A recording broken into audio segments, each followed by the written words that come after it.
He was going to be one of the greats. That is what they said. That is what they genuinely believed. When Aerys Targaryen, second of his name, took the Iron Throne, the court did not tremble. It celebrated.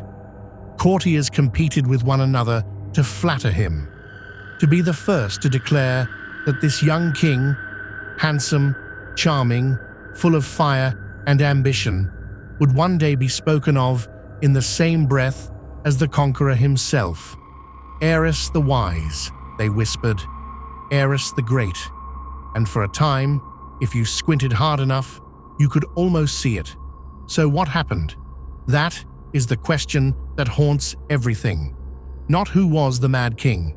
We know who the Mad King was. We know what he became. We know the screaming, the fire, the paranoia, the throne room soaked in ash and blood. We know the end. But history has a habit of beginning long before the ending. And if you want to understand how a man becomes a monster, you have to go back. You have to go back to the beginning, when the monster was not yet a monster at all. You have to go back to when Aerys Targaryen was just a king. The Targaryens had ruled Westeros for nearly 300 years when Aerys inherited the crown. 3 centuries of dragons and fire and conquest and consolidation. The dynasty had survived succession crises and civil wars and the death of the last dragons. It had endured. And when Jaehaerys II, Aerys's father, died relatively young, having sat the throne for only 2 years himself, the succession passed cleanly to his son.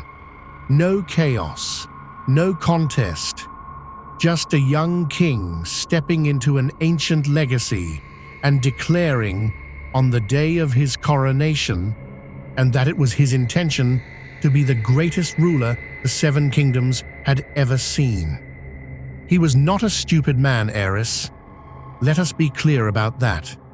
He was not the most diligent of princes, and he was not the sharpest mind ever to sit on that throne of swords. But he was not a fool.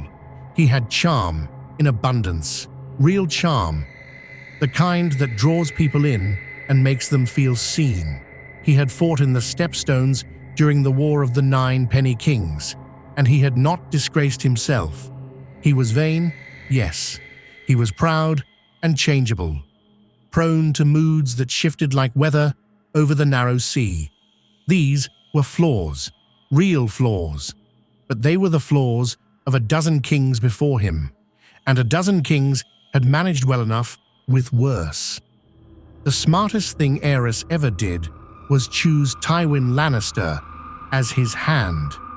These two had been friends since boyhood, genuine friends. The kind forged before politics and power made real friendship nearly impossible. When Aerys became king, he did not reach for his father's old advisors. He did not surround himself with the safe and the proven. He reached for his friend. And Tywin, cold, precise, terrifyingly competent Tywin, was extraordinary at the job. Whatever Aerys dreamed up, Tywin made the realm function. Whatever grandiose scheme the king announced at court, Tywin was in the background, quietly ensuring the taxes were collected, the roads were maintained, and the lords were kept in line. Tywin Lannister got things done, and for a time, the partnership worked. For a time. Because here is the thing about Aerys. He was a dreamer, not metaphorically, or not only metaphorically. There are those who believe he was genuinely a dragon dreamer in the old Valyrian sense, that he carried visions he could not explain and could not shake, fragments of prophecy that flickered at the edges of his mind and whispered things he could not understand. Whether that is true or not, the effect was the same.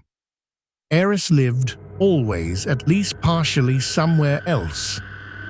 He would announce that he intended to build a new wall as greater than the one that stood in the frozen north.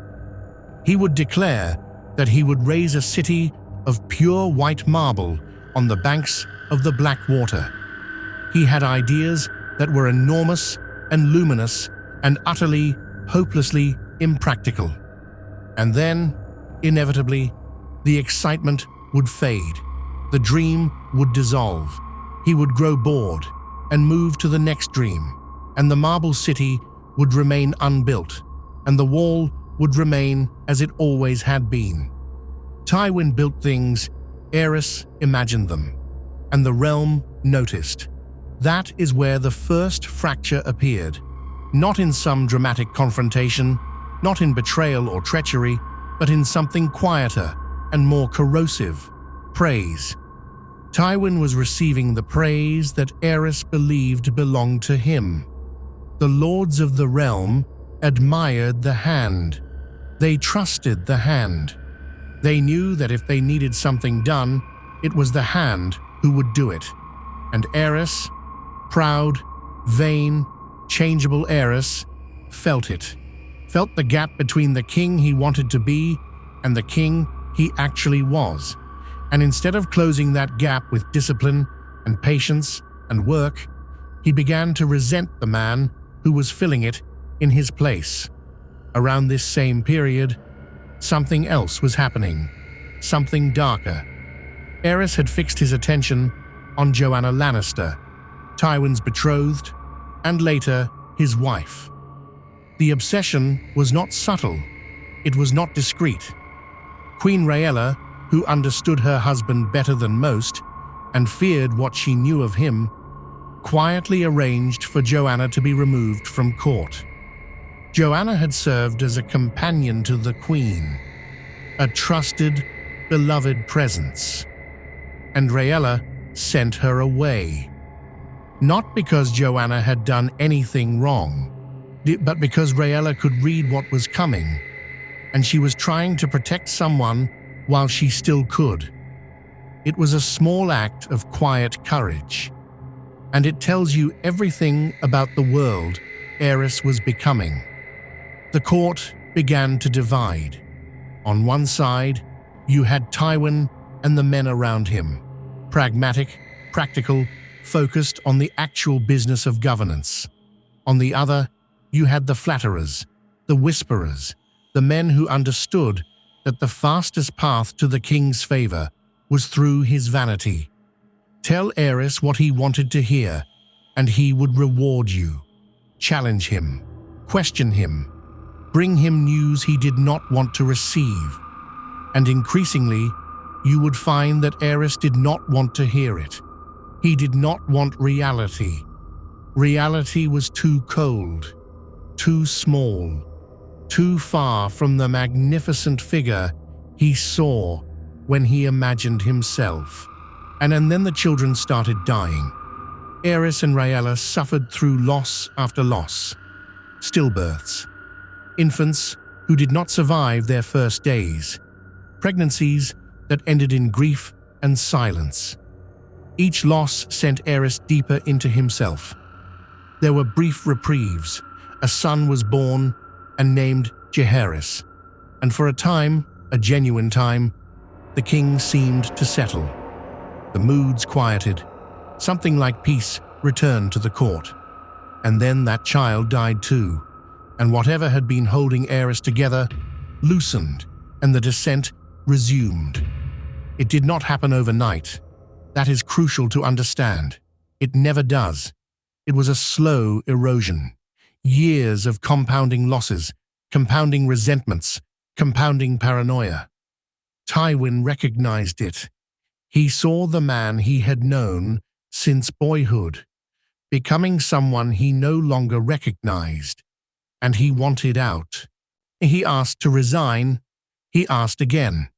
He was refused again and again because Aerys would not release him, partly because he still needed him, and partly, one suspects, because keeping Tywin close was its own kind of power.